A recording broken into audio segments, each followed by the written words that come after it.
2021년 5월 7일 금요일 지혜로운 큐티생활 시작하도록 하겠습니다. 오늘 말씀은 사무엘상 14장 36절에서 52절 말씀이고요. 고등부 운동원들인 보내드린 카톡 이미지 참고하시면서 함께 말씀 나누면 좋겠습니다. 사울의 어리석은 맹세로 기운이 떨어져 더 이상 블레셋 군대를 쫓지 못했던 상황이 지나가고 사울은 남은 블레셋 군대를 무찌르기 위해 야간 공격을 계획합니다. 사울의 이 계획에 대해 함께 싸울 군인들 모두 어느 누구도 반대하지 않고 동의했지만 한 사람, 제사장은 이렇게 말합니다. 하나님께 여쭈어 봅시다. 모든 것이 다 준비되었고 이제 하나님의 허락만이 남은 상황인데 하나님은 사울에게 응답하지 않으십니다. 하나님의 응답이 없다는 것은 하나님께서 허락하시지 않는다는 뜻일 뿐 아니라 전쟁 이전에 왕 스스로가 하나님 앞에서 해결해야 할 어떠한 일이 있다는 의미이기도 했습니다. 사울은 이 상황 가운데서 하나님이 왜 하나님의 대리자, 왕으로 세우신 자신에게 응답하지 않으시는지를 깊이 고민해야 했지만 그는 또 경솔함을 보입니다. 우리 중에 죄를 지은 자가 있어 하나님이 응답하시지 않는다는 결론을 내리고 이스라엘 사람들 안에서 죄인을 찾아내기에 바쁜 모습을 보여줍니다. 죄인을 찾아내는 방법으로는 제비뽑기가 동원되었고 이를 통해 결국 요나단이 하나님이 응답을 주시지 않는 이유, 곧 죄인으로 뽑히게 됩니다. 사울은 요나단에게 내가 무슨 일을 했느냐고 물었고 요나단은 저는 그저 나무 막대기로 꿀을 조금 찍어 먹었을 뿐인데 이 일 때문에 제가 죽어야 합니까? 라고 되묻습니다. 요나단의 물음에 아버지 사울이 하는 대답이 정말 엄청납니다. 요나단아, 너를 죽이지 않으면 하나님께서 나에게 무서운 벌을 주실 것이다. 이 말은 내가 누구든지 너의 상황이 어떠했든지 나의 맹세를 어긴 너, 하나님의 응답을 얻지 못하도록 하는 너를 죽여야 한다는 것입니다. 하나님은 그렇게 말씀하신 적이 없는데도 말이죠. 사울의 이런 처신은 하나님 나라를 이루려는 하나님의 공의를 보여주려는 어떠한 신앙적 열심이 아니라 자신의 아들이라도 자신의 명령에 순종하지 않는 자를 처형함으로 자기 자존심을 세우기 위한 일이었습니다. 그러자 사울의 명령에 그동안 철저하게 순종해왔던 백성들이 들고 일어나 요나단을 죽이려는 사울을 막아섭니다. 요나단이 하나님을 의지하고 하나님과 동역했다는 것이 백성들의 판단이었기 때문입니다. 백성들의 만류로 요나단이 죽는 일은 일어나지 않았지만 이 일 이후로도 사울은 계속 맹세를 합니다. 하지만 그 맹세는 경솔함의 반복이었고 이로 인해 왕으로서의 권위와 지도력 모두를 잃게 됩니다. 하지만 사울에게 이런 모습만이 있는 것은 아니었습니다. 이스라엘의 첫 번째 왕으로서 사울은 전쟁에 능한 사람이었습니다. 수십 년 동안 이스라엘의 왕으로 있으면서 군사를 통솔하여 모압, 암몬, 에돔, 소바, 블레셋, 아말렉 등 주변 나라들의 위협과 수많은 위기에서 이스라엘을 건져내었습니다.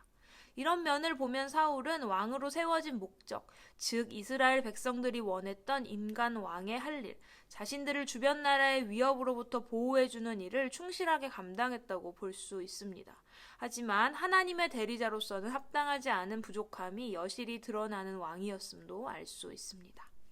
오늘 사울과 요나단의 모습을 통해 우리의 삶을 돌아볼 때 나는 어떠한 삶을 살아가는, 어떠한 평가를 받고 있는 사람인가요?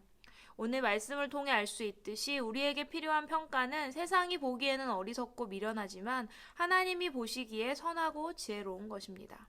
이러한 삶을 살아가기 위해서는 하나님께서 나를 통해 이루신 어떠한 일의 훌륭한 결과나 하나님이 맡겨주신 어떠한 자리를 통해 기뻐하고 만족하는 것이 아니라 하나님이 맡겨주신 일들을 내가 어떤 마음으로 감당하고 있는지를 돌아보고 늘 하나님의 뜻과 편에 서기 위해 애쓰는 것이 필요합니다.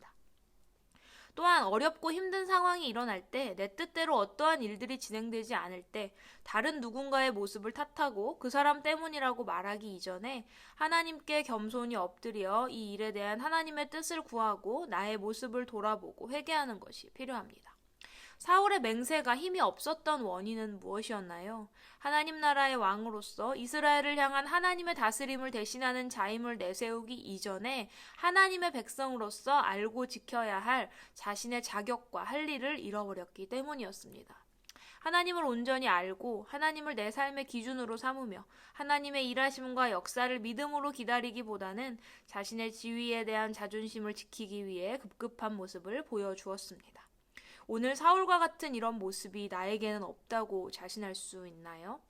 내 위치를 지키고 고수하며 사람들의 인정과 사랑을 받으며 자존심을 세우는데 내 삶에 온 관심을 쏟기보다 하나님을 올바로 알고 그분의 뜻에 따라 나에게 맡겨주신 하나님의 일을 온전히 이루려는 열심이 가득해서 하나님이 우리를 지으신 목적대로 늘 하나님을 기쁘시게 하고 하나님께 영광 돌려드리는 우리 고등부 운동원들의 삶이 되기를 소망합니다. 지혜로운 큐티 생활 155번째 시간이었습니다. 세상과 사람들의 어떠한 평가에 연연하며 그것에 집중하는 삶이 아니라 하나님이 나를 지으신 목적대로 하나님이 세워주신 자리에서 하나님의 일을 이루어가는데 나의 온 힘을 집중하는 우리들의 하루하루가 되었으면 합니다. 오늘의 퀴즈 드립니다. 첫 번째.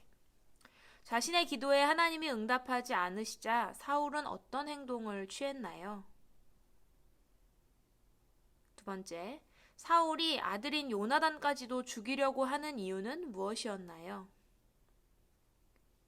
세 번째, 오늘 말씀을 통해 나에게 주신 하나님의 뜻은 무엇인가요? 오늘 말씀을 통해 하나님은 나에게 어떤 마음을 주셨고 어떤 기도를 하게 하시나요? 내용을 자유롭게 나누어 보고 꼭 기도해 보세요.